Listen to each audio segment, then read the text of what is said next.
Today recipe கனவா gravy. நீங்க இப்பதான் நம்ம வீடியோ ஃபர்ஸ்ட் டைம் பாக்குறீங்கன்னா மறக்காம சப்ஸ்கிரைப் பண்ணிக்கோங்க. அப்புறம் அந்த பெல் ஐகானை ஆல் கொடுத்து வச்சுக்கோங்க. அப்பதான் நான் போடுற வீடியோ உங்களுக்கு உடனுக்குடன் நோட்டிஃபிகேஷன் வரும். வாங்க வீடியோக்குள்ள போலாம்.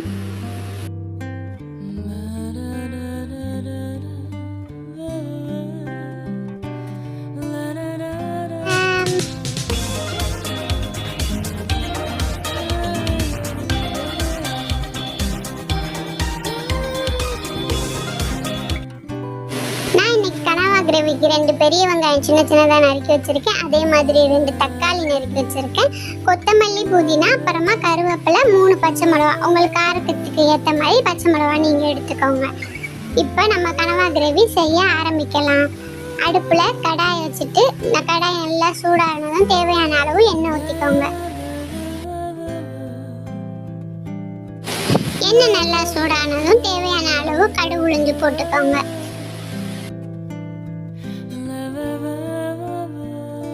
கடுகு நல்லா பொரிஞ்சதுக்கு அப்புறம் நம்ம வெட்டி வச்சிருக்க வெங்காயத்தை இது கூட சேர்த்துக்கலாம்.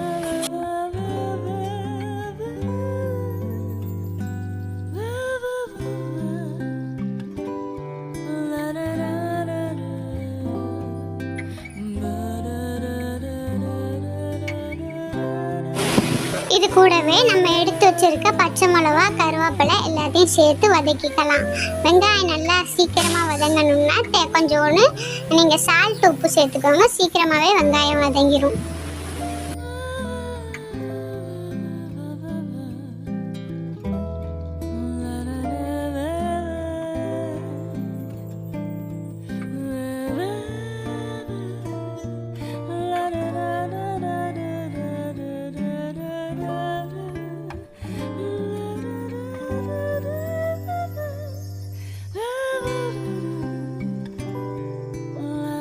வெங்காயம் ஓரளவு வதங்கினதுக்கு அப்புறம் தக்காளி சேர்த்துக்கோங்க.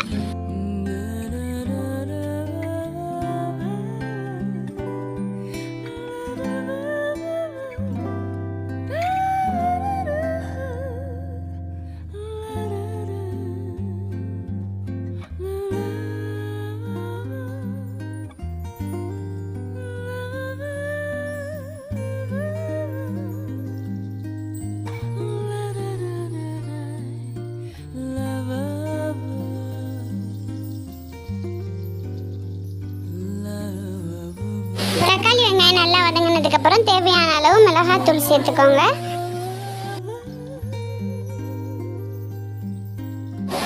தேவையான அளவு சிக்கன் மசாலா தூள், அப்புறம் நம்ம வெட்டி வாஷ் பண்ணி வச்சிருக்க ஸ்குவிட் இது கூட சேர்த்துக்கலாம்.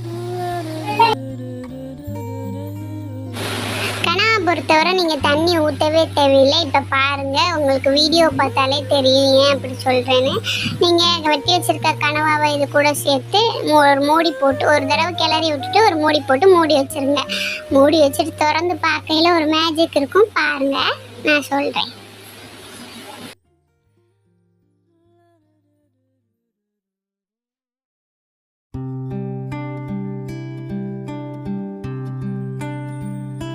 நல்லா கிளறிட்டு நான் மூடி வைக்க போகிறேன். மூடி வச்சுட்டு அதுக்கு முன்னாடி நான் இஞ்சி பூண்டு பேஸ்ட்டு போட மறந்துட்டேன். நீங்கள் எப்போ போகிறீங்கன்னா வெங்காயம் தக்காளி வதங்கினதுக்கு அப்புறமே போட்டுருங்க. போட்டுட்டு அதுக்கப்புறமா கனவா சேர்த்துக்கோங்க. சேர்த்துட்டு நல்லா கிளறி விட்டுட்டு இப்போ ஒரு மூடி போட்டு மூடி வச்சுக்கோங்க. ஒரு 5 நிமிஷம் கொதிச்சதுக்கப்புறம் ஓப்பன் பண்ணி பார்த்தீங்கன்னா நம்ம தண்ணியே ஊற்றலை. பார்த்தீங்களா, இதுதான் மேஜிக்னு சொன்னேன்.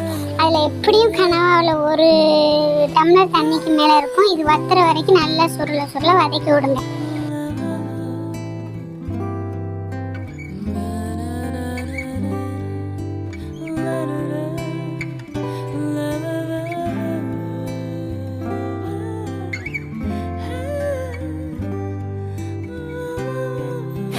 அந்த தண்ணியில் நல்லா சுருள வத்துனதுக்கு அப்புறம் தேவையான அளவு கொத்தமல்லி மேலே தூவி இறக்குனா சிம்பிள் அண்ட் டேஸ்டியான கனவா கிரேவி ரெடி ஆயிடும். நீங்களும் வீட்டில் எப்படி இருந்துச்சுன்னு செஞ்சு பார்த்துட்டு கமெண்ட் பண்ணுங்கள். நீங்கள் இப்போ தான் நம்ம வீடியோ ஃபர்ஸ்ட் டைம் பார்க்குறீங்கன்னா மறக்காமல் சப்ஸ்கிரைப் பண்ணிக்கோங்க. அப்புறம் அந்த பெல் ஐகானை ஆல் கொடுத்து வச்சுக்கோங்க. அப்போ தான் நான் போகிற வீடியோ உங்களுக்கு கூட நோட்டிஃபிகேஷன் வரும். நெக்ஸ்ட் வீடியோவில் பார்க்கலாம். பாய்.